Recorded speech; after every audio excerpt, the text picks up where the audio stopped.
Paniguradong sumasakit ang ulo at dismayado ngayon ang mga Chinese hoopers. Magandang balita naman para sa ating national team. Brownlee is back in action mga idol.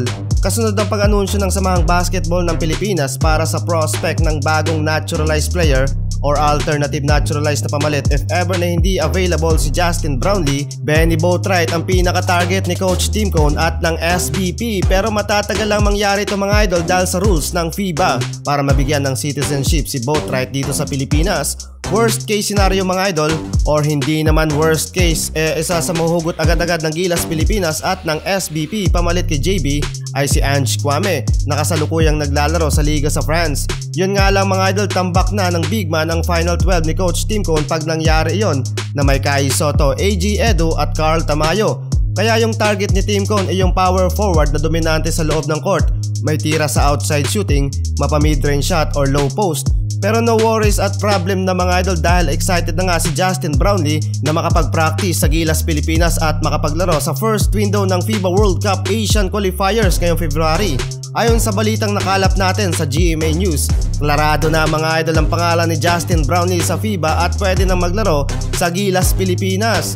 Masayang inanunsyo ng Samahang Basketball ng Pilipinas ang balitang ito dahil struggle ang ating national team sa pagkuha ng naturalized player.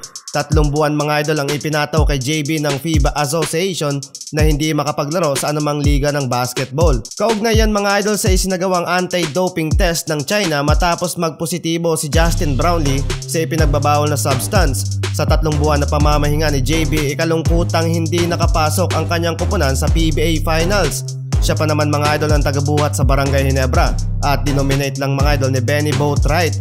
Pero magandang bagay din ito para kay JB na makapagpahinga dahil sa ngayon mga idol fully recovered na si JB mula sa injury at handa nang makipagbakbakan sa FIBA Asia Qualifiers.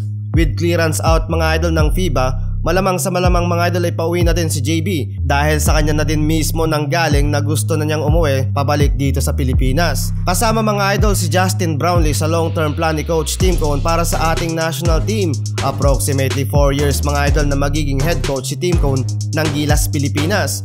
Kung mangyari ang bagay nito mga idol ay mababa na ang tsansa ni Jordan Clarkson na makapaglaro sa ating national team.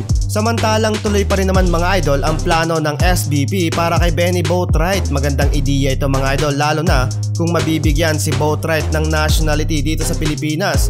Paniguradong sasakit ang ulo ng China sa Asian Games. Siguradong dismayado ngayon mga idol ang Chinese hooper sa balitang ito patungkol sa paglaya ni Justin Brownlee. Well, good luck sa ating national team para sa first window ng FIBA World Cup Asian Qualifiers.